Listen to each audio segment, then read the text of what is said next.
You're listening to the Control System Integrators Association's Talking Industrial Automation podcast, where you get to know the people that make modern manufacturing and processing possible. Now, here is your host, Tony Veroven. Thanks for downloading the Talking Industrial Automation podcast. This is a show to help you get to know the people that make modern manufacturing and processing possible. I'll be talking industrial automation with CSIA system integrators and industry partners to get a better understanding of how they help their clients solve manufacturing and process challenges, and how they became successful in their careers. Along the way, we will touch on system integration best practices, technology, trends, and challenges. Whether you are a manufacturer, end user, supplier, or system integrator, I hope you will enjoy the insights CSIA members will bring to this podcast. In this episode, I interviewed Luigi DeBernardini of Autoware, based out of Vicenza, Italy. Luigi explains how IIoT, the Industrial Internet of Things, can help manufacturers understand what's happening in their plants real time. And he offers up a great analogy and practical example to help us all understand the impact of IIoT. I learned what type of help his customers ask for, and that sometimes what they ask for isn't always the proper solution. Enjoy getting to know Luigi DeBernardini of Autoware.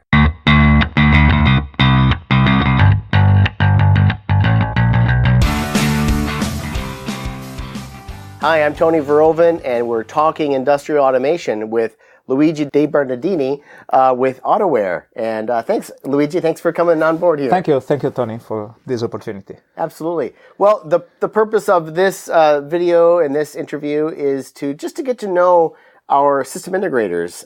You've been involved with CSIA for a long time, right? Yep, since 2009. 2009. So, yeah, it's almost 10 years. So. Okay, wow. It's hard to imagine. Here we are. We're almost in the future, right? In 2015, in the Back to the Future days, they said 2015 was the future, and so we're way beyond that. So we're way beyond that. Yeah. And they were right. I mean, right. 2015 was a kind of big change in our market, so it's a kind of future. Yeah. But we don't have flying cars yet. No, not yet. But we are getting there. Okay. Well, you're an engineer, so how about you get on that?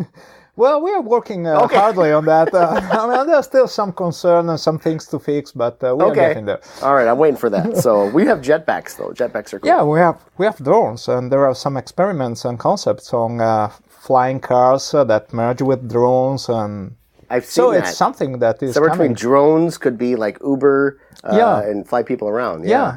But we digress. But that's interesting. So you're not a mechanical engineer. I'm not a mechanical engineer. I'm an electronic engineer. Okay. I had a specialization in telecommunications at the university, and then I fall into the automation world without even recognizing that I was falling in it, and I got in love with that, and that started my career, and then I'm here after almost 25 years. Okay. So what do you like so much about control systems and automation? What makes you? Well, I like the fact that I can see the effect of what I do. So when you program a control system, you see the consequences of what you do. You see the machine that is running, that is working. And when you work in a plant trying to optimize the processes, you see the results. You see the increase in production, the reduction of waste, the improvement of performance, and so on. So it's something that you can touch. Right. You see. And so have you taken a plant from like total ground zero, not automated, to full automation? Or where you really see that kind of effect? Or is it more incremental because things are already there and you're starting to... Well, it really depends. We had both experiences. Mm-hmm. We had a very, very nice project back in 2005. It was a greenfield plant. Mm-hmm. We basically started working on that before the external walls were up. Mm-hmm. So they were putting in the lines, and we were working both on the automation and on the IT system for production. And it was a great experience because, we saw our product growing with the plant. And in about 5 months, we went from the real very, very early start of the plant to the production, which was almost unbelievable. Right. It was a great, great challenge, but a very, very interesting project. And many other times we just work incremental on plants that are already running and producing, and we try to improve production or to add new production lines or to improve the performances of production or better coordinate productions and so on. So what is a client of yours really trying to accomplish? Are they trying to make things go faster, better, more efficient? They see some sort of like, oh, we're not as profitable here. What is typically kind of that call that you get or that figurative call or email that you get? What are they trying to accomplish? Well, consider that probably today 80% of our business is on MES systems, so manufacturing execution system. It's basically the IT for the operations. So most of the requests that we get are to better manage the operations, to coordinate the operations. So it's not just related to improving performance or reducing waste. At least in Italy, where we have the most of our clients, the most of the requests that we get is really to coordinate and orchestrate the operations as a unique entity in order to improve performance, better coordinate people, reduce wastes, comply to regulations, but it's basically all of that. It's not just a single piece. I know sometimes it happens that the focus is just on improving the performance, increasing the OE, or managing the bill of material, or comply with some new regulation that is coming. But this is not so common. Most of the time is really trying to give to the operations a kind of providing to the managers a holistic view of the operations, and managing the operation as a unique entity that is fully coordinated. Okay. So on the other hand, when you're out there obviously looking for people to help, what are you really trying to, well, let me take it this way. Do you have like an expertise in your company that you're really trying to push out there and say, hey, we can really help you do this part of your plant? Or is it that kind of overall type of I think that approach? Our strength is the domain knowledge, especially in the food and beverage and CPG industry, of the operations, the full operations. So probably the difference that we provide, the added value that we provide is that we managed these kind of projects and these processes for several clients, big multinational companies or smaller companies, most of them multi-plant company, a little of them just single plant companies, but we are able, we know what is their pain because we already saw different competitors, and so we know what they need, we know what they struggle with, we know how the process in their plants works, and so for a large extension, we can provide even suggestions on how to improve them. Of course, every plant, every company is different. And this is something that you need taking into account very, very seriously. Because you cannot enter a company and say, oh, you need to operate this way. Because even if they produce the same product, they are in the same business, they have different organization because they have different people. And you need to deal with people. People are the strong asset of every company. Absolutely. So, so the organization is different, and the solutions that you need to provide has to be tailored on their needs.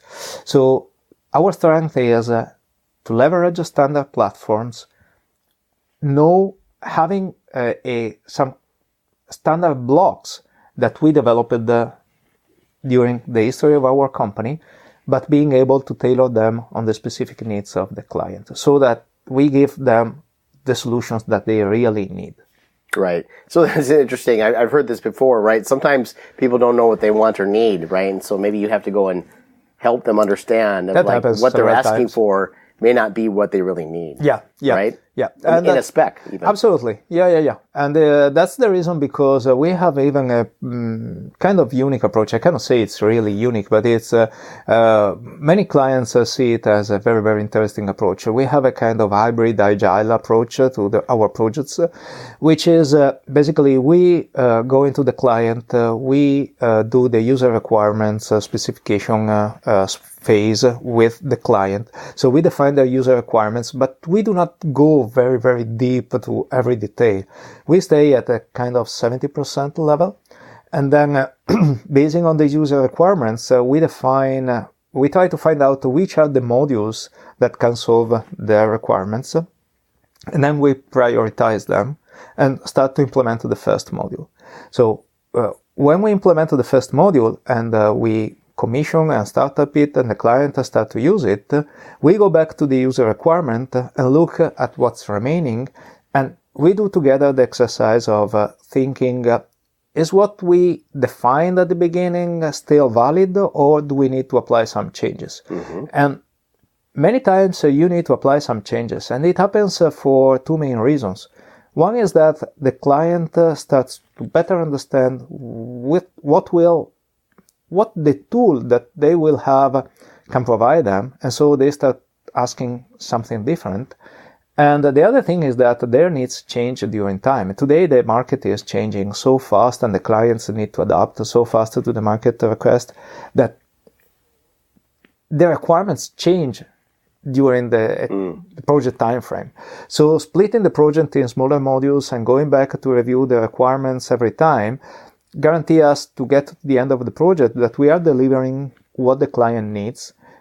It's probably a little different from what they thought at the beginning, but it's what they really need at the end. So it's a nice exercise that we need to do with the client together. So so you mentioned kind of this modular maybe approach of development. Are you also, you must be using like an agile development type of approach then as well then? Okay, yeah. Okay.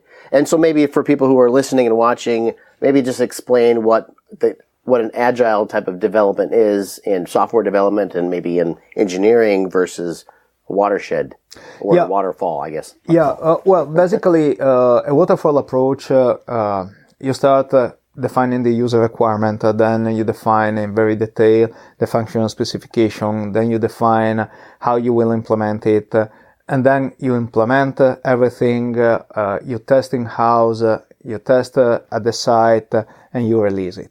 So it's you release the project as a single entity at the end. So it's a kind of big bang. While with the agile approach, you typically split the project in smaller pieces that you call sprints. Each sprint has its own goals. You implement the sprint, you develop the sprint. During the sprint, you develop the software, you test it at the end. Each sprint is typically no more than 2 weeks long. And then you move to the next sprint. So the time frame is reduced, and you have a much better control of the project development lifecycle. Right. And so what would be an advantage of that from maybe even from your company perspective to the client's perspective of that kind of process, that approach? Well, there are several advantages. One is that the client starts to use the system as soon as the first module is developed. So much before than what would happen if we would have a waterfall approach.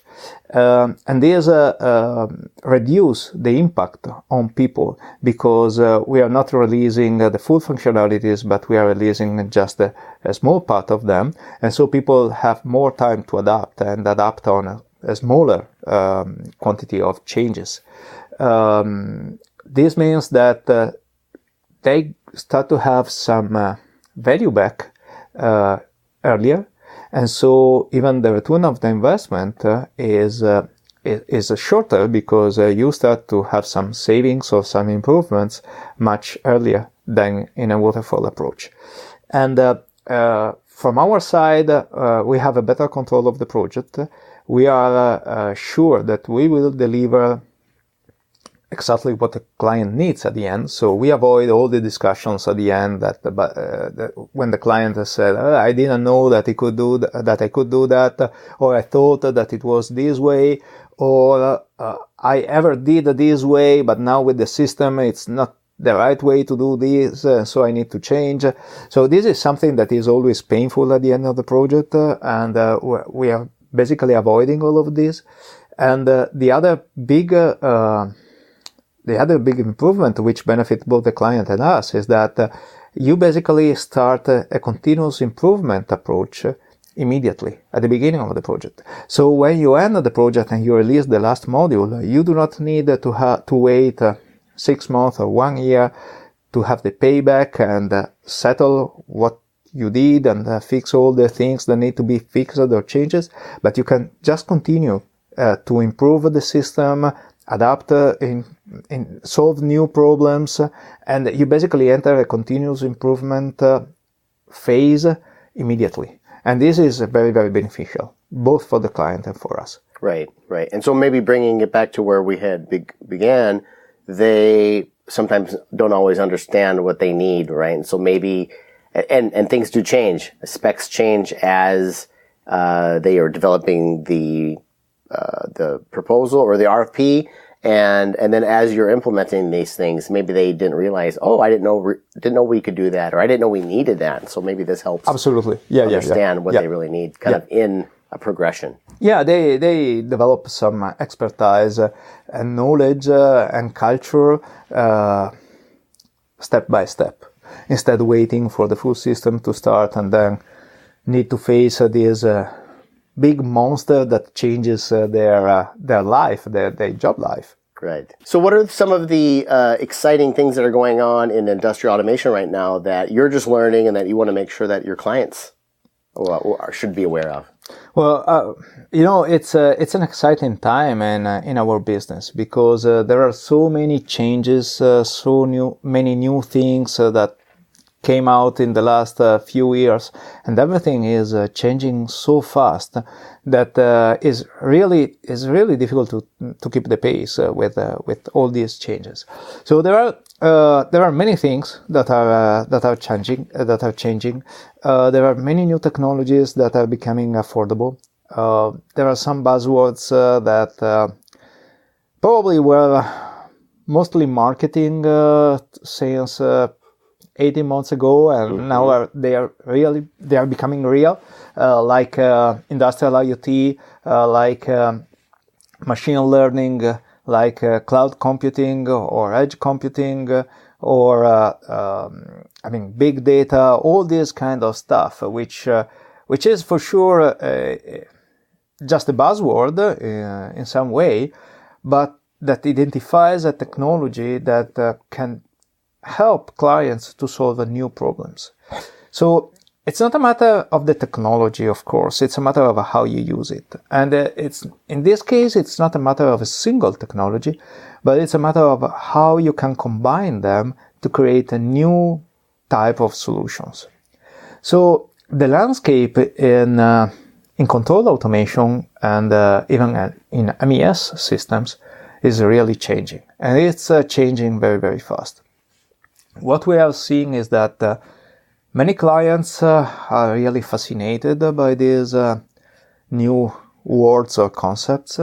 If you put these new technologies together with the other two biggest buzzwords that we have in the market right now, which are Industry 4.0 and smart manufacturing, Industry 4.0 mostly on the European side, the smart manufacturing most on the American side, this creates a lot of excitement, a lot of expectations, and even a lot of confusion. Mm-hmm. So what I see is that many clients just think that these technologies will probably solve all their problems. Other ones are skeptical. But the good thing is that basically everybody now recognizes that they need to do something to improve their business, improve their performance, manage their business more efficiently. And there's no single recipe to solve their problems, because each of them has different problems that depends on the goals that the company has, the market that they want to serve, the type of clients that they want to serve. But all these technologies can provide them a solution. They need to be integrated together. And the integration is a very, very important point. What is happening and is even a little concerning me is that there are a lot of cheap solutions, which in some cases are really interesting, and they do what they promise, but this is creating silos in the plants. So you have a solution to solve problem A, then you have a solution to solve problem B, then you have a solution to solve problem Z, and all of these work well, but just to solve the single problem. So it's kind of going back from the holistic view to, again, silos where you have a very, very narrow view of a single part of your plant. And this is not sustainable long term, because the holistic view is tremendously important.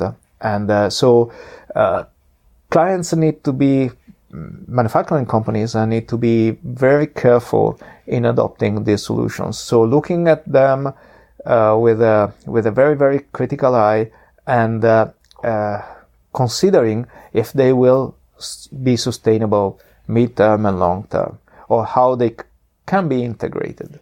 So the landscape is changing very, very fast, and this is forcing us to learn every day and to study every day and to keep us updated, which is very interesting and in some way even draining a lot of energy. Yeah. So you mentioned one of these new technologies was like IIoT. Yeah. So specifically, so when I think of IoT from the consumer side, I think of like there's a camera and it's Wi-Fi and it can connect and I can upload my pictures automatically to Facebook or wherever, right? And so that's or a refrigerator that says, "Hey, you're out of milk," right? Go pick, and it automatically talks to Amazon, and Amazon sends you milk in the same day through a drone. Even if you don't want milk.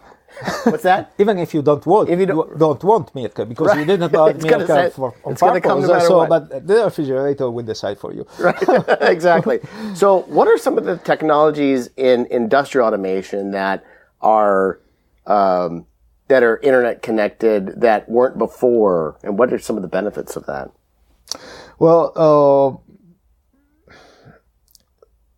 there are the most interesting thing in terms of IoT and industrial IoT is the availability of these new smart sensors. So basically, you can extend the control that you have and the knowledge that you have of your process, of your plant, of your equipments, installing pretty cheap sensors that are connected and can send the data somewhere in the cloud or to another system, and this is a cheap way to upgrade your system. This is, I believe that this is the main change and the most interesting thing. This gives new life to all the equipments. This helps you to improve the efficiency of existing equipments, existing assets, without having to modify the existing software or the control system, which can be always be dangerous. And it's a cheap way to do that. So this is really changing the world, because we will have in the very near future so many data available on the systems, and we will have the capability to look for correlation of this data. And this will give us a totally different understanding of what's going on in the system.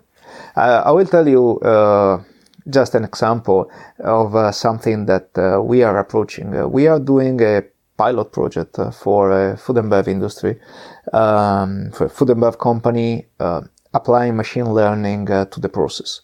So what we are looking for is understanding if some of the process variables integrated with some variables about the quality of the raw material and of the finished good are correlated in some way in order to anticipate any quality issue on the product.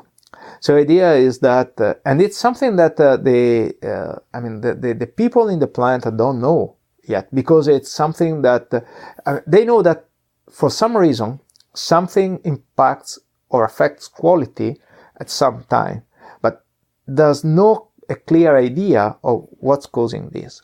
So acquiring all this data,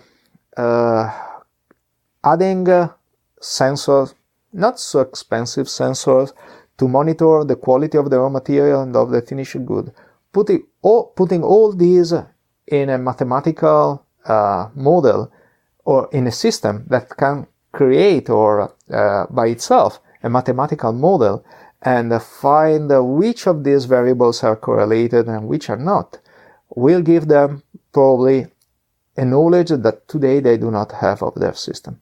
And this is coming. This is you can do this for any kind of process and any kind of asset. And this is fantastic.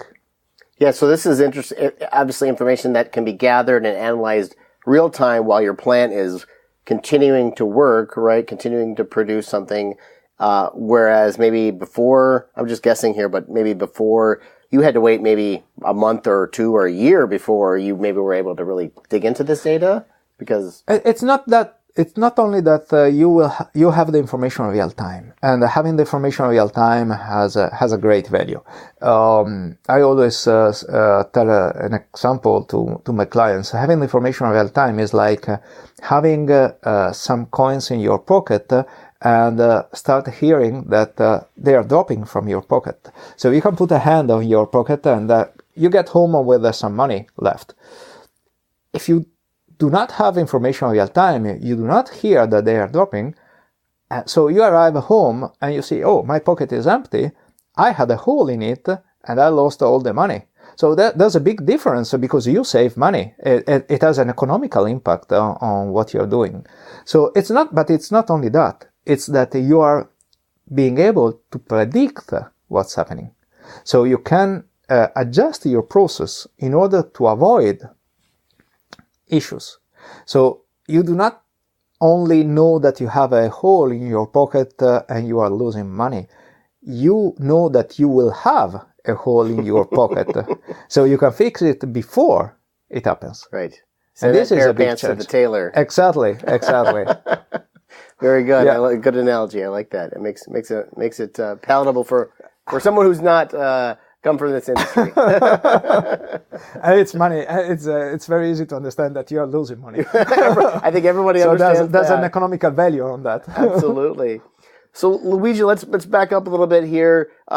You're from Italy, obviously. I'm right? from Italy. Yes. Yeah. Where were you born in Italy? And tell me kind of how you kind of got from being a young man in Italy to where you're at today. Well, I was born in Vicenza, and Vicenza is a small town, about 120,000 people, between Venice and Verona in northeast of Italy. So it's quite a nice spot because we are 1 hour drive from the sea, 1 hour drive from the lake, 1 hour drive from the mountains. So we are in the middle. It's not one of the best places weather-wise because we have a lot of fog and humidity, but it's a nice place to live. I still live in Vicenza, so I was born in Vicenza and I still live in Vicenza. I honestly still live in the same house I was born, so which is, I know, a little difficult to understand for in US, but we are not moving so frequently. I studied I went to the university in Padua, which is very close to Vicenza. I studied electrical engineering. I got a specialization in telecommunications. And then, and it was a very, very promising market because basically all my colleagues that got the degree a couple of years before, 1 year before me, they were hired before getting the degree for several multinational companies. But I got my degree in 1991. It was at the time of the first Gulf War, and basically all the market stopped just a few months before I got my degree. So even if I sent a lot of CVs all around the world, really very, very few replies. And so I started working in automation in a medium company in Vicenza, and started to learn what automation was, started to learn what was a PLC that I had no clue when I started. And then I always had a passion by myself for software. So I started to focus mostly on software, then on the IT part of the business, then on the standard control part. And after 4 years working in this company, I started my own company with some colleagues in 1996, Autoware, based off Vicenza.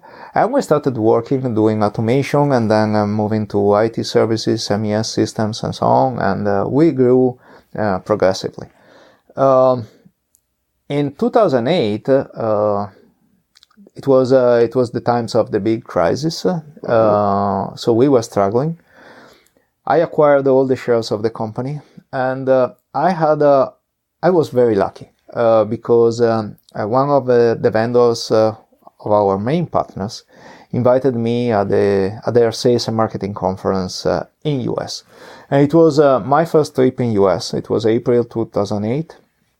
It was a dream for me because I always wanted to come to US, but I had no chance yet. So it was, I was really happy, and I said, okay, this is my unique opportunity. It will never happen again. So during the conference, I met a couple of people from US that had a company, and they were CSIA members, and they had a peer group. It was not just a peer group. Their peer group became a company, and they were looking to expand internationally. So we started talking, and I decided that this could be a big change for us. And so we joined. It's the Automation Alliance Group. It's still a peer group of CSIA members. It's a peer group of wonderful friends that I have from all around the world now, because part of the members are US, others are Canada, Colombia, Russia, Australia. So it's a good mix of people from all around the world. And one of the requirements to join this peer group was to be CSIA members and possibly CSIA certified, or at least to have the commitment to become CSIA certified. So I had to join CSIA, and honestly I didn't know what CSIA was, because as the brand CSIA in Italy was not really so famous. So I joined CSIA, I saw that there was a conference, and I thought, okay, if we have to do this, let's do it well. And so I came to my first conference in 2009, and this changed my business. This changed my life. So not only I came to US once in 2008, but I came back in November again. I came back in April for the CSIA conference, and then for some reasons things. When you do something, things happen. They probably do not happen just by themselves. You facilitate it, and so starting from 2009, I'm coming to US 6 or more times a year. So last year it was 10 times, which is pretty a lot. 1 year ago I started a new business here in US, in Austin, Texas, and I'm excited because now things are really starting. So I'm starting the real business. We have some opportunities that we're working on. It's a nice, exciting life, and what I can say is that really CSIA, and it's not because we are on the CSIA camera, but CSIA changed my life and my business life, because knowing so many people that do your same business, share your same pains, find solutions by themselves, and are willing to share those solutions and help you, really helped a lot, because many times you feel alone, you feel that you have a problem, and you are sure that it's only your problem, that you're failing, nobody else will have that problem, and then you talk with others, and they have the same problem. Some of them solved it, some of them are still struggling with it, and so it's it's really helping a lot.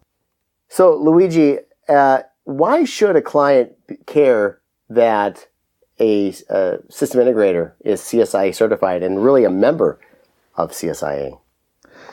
I think that today, more than in the past, and especially for some kind of businesses, for sure for our business, the relationship between the client and supplier is not the standard client-supplier relationship. It's a kind of partnership relationship, because you need to have a long-term relationship, and you need to really trust your suppliers, because otherwise the relationship is not so efficient.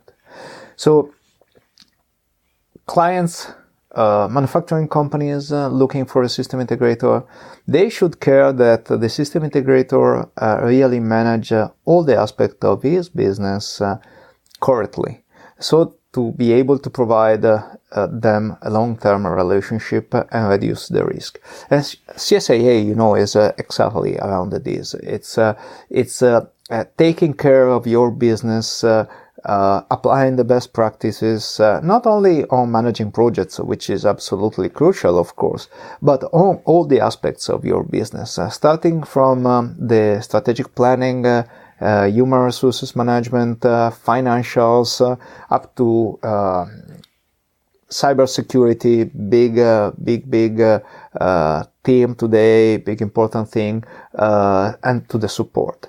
And think just to the strategic planning. I mean, in such a fast-changing world, with so many new technologies, so many new opportunities and challenges, having a clear strategy and letting your clients know what your strategy is tremendously important, because you need to plan to work together for some time. And if you do not have a clear strategy, if you do not stop and spend some time on strategic planning, this could make you run out of business suddenly, and without recognizing that it's happening. Not because you are doing things worse than in the past, but because the world is changing outside and you do not recognize that. So I think that, really, the important thing is for clients, for manufacturing companies, is partnering with companies that take very seriously their business and all the aspects of their business. Very good. And the other thing that CSIA really helps is that having so many members that are willing to share, every partner can access a huge amount of knowledge and experience that can help him when he has a specific needs, or when he's in trouble, or when there's a specific request from a client. Even to support the clients worldwide, leveraging the other members that are good friends and trusted people.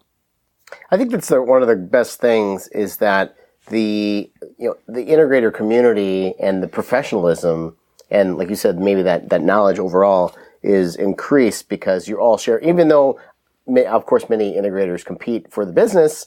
On the other hand, I think everybody's better together. Right, absolutely. Everybody shares information, and because they do that, especially under the umbrella of CSIA, it's better for an organization, or better for a manufacturer or processor.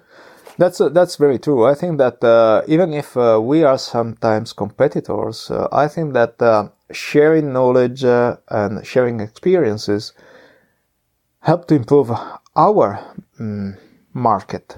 And if our market improves, we all benefit from that. Very good. Luigi, thanks so much. I appreciate your time. Thank you, Tony. Thank you for the opportunity. Take care. Thank you so much.